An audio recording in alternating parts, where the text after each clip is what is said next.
आज की कड़ी में हम क्रांतिकारी स्वाधीनता सेनानी बालकृष्ण हरी चापेकर को श्रद्धांजलि अर्पित कर रहे हैं। बालकृष्ण और उनके दो भाई चापेकर बंधुओं के नाम से प्रसिद्ध हैं। उन्होंने 12 मई 1899 को देश के लिए प्राण न्यौछावर कर दिए थे।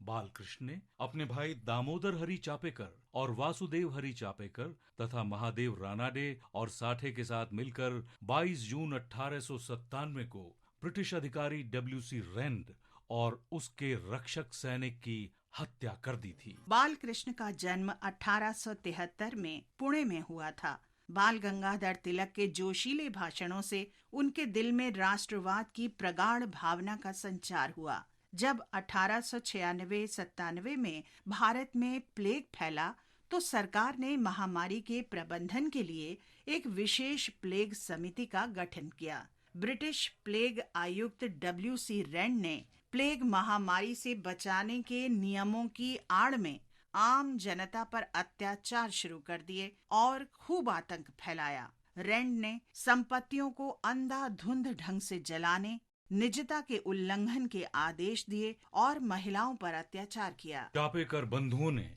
पुणे को आतंक से मुक्त करने के लिए रेंड से बदला लेने की योजना बनाई। 22 जून 1897 को पुणे में महारानी विक्टोरिया के राज्याभिषेक की जयंती मनाई गई। योजना के मुताबिक दामोदर हरी ने गवर्नमेंट हाउस के दरवाजे पर प्रतीक्षा की और जैसे ही रेंड का वाहन नजर आया वो 10-15 कदम पीछे हट गए। जब वाहन पीले बंगले के करीब पहुंचा तो दामोदर ने दूरी बना ली और बालकृष्ण को संकेत देने के लिए आवाज लगाई। दामोदर हरी ने वाहन का पल्ला खोलकर ऊपर उठाया और रेंड पर गोली दाग दी। घायल रेंड ने 3 जुलाई 1897 को दम तोड़ दिया। बालकृष्ण ने रेंड के सैन्य रक्षक लेफ्टिनेंट आयस्ट को भी गोली दागी, जो मौके पर ही ढेर हो गया।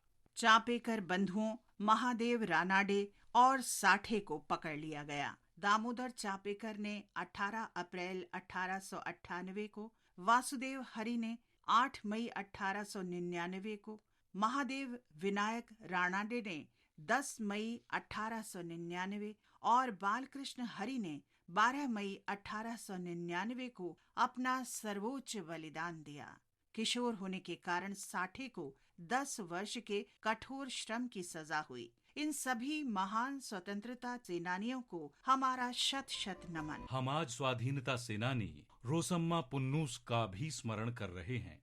उनका जन्म 12 मई 1913 को केरल के कंजिरापल्ली में हुआ था। उनकी बड़ी बहन प्रसिद्ध स्वतंत्रता सेनानी अक्कम्मा चेरियन त्रावणकोर की झांसी की रानी के नाम से लोकप्रिय थीं। रोसम्मा ने स्वतंत्रता आंदोलन में सक्रिय भूमिका निभाई और करीब 3 साल तक वो जेल में रहीं। स्वतंत्रता के उपरांत रोसम्मा राजनीति में आ गईं और केरल विधानसभा की सदस्य के रूप में शपथ लेने वाली पहली महिला बनी। रोसम्मा पुन्नूस केरल विधानसभा की पहली प्रोटेम स्पीकर भी थीं। उन्होंने केरल महिला संगम की अध्यक्ष के रूप में भी काम किया और प्लांटेशन कॉरपोरेशन की अध्यक्ष भी रहीं। 1987 में वे आलापुझा से विधानसभा के लिए निर्वाचित हुईं और बाद में त्यागपत्र देकर 1998 में केरल महिला आयोग की सदस्य बनी। वे राजनीति और राज्य के सामाजिक क्षेत्र के लिए भी सक्रिय रहीं।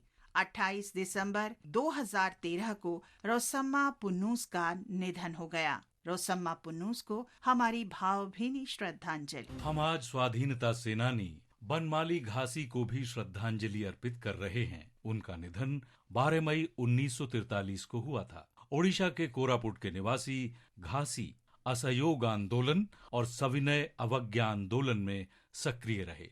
उन्होंने महात्मा गांधी के राष्ट्रव्यापी आह्वान पर ओडिशा में भारत छोड़ो आंदोलन में सक्रिय भूमिका निभाई। बनमाली घासी को अन्य आंदोलनकारियों के साथ गिरफ्तार कर लिया गया और नबरंगपुर जेल भेज दिया गया। वहां साफ सफाई न होने और चिकित्सा देखभाल के अभाव के कारण घासी को कई बीमारियों ने जकड़ लिया। इन परिस्थितियों में घासी और अन्य कैदियों को कोरापुट जिला कारागार भेज दिया गया। वहां 12 मई 1943 को बनमाली घासी का निधन हो गया। महान भारतीय स्वाधीनता सेनानी बनमाली घासी को शत शत नमन।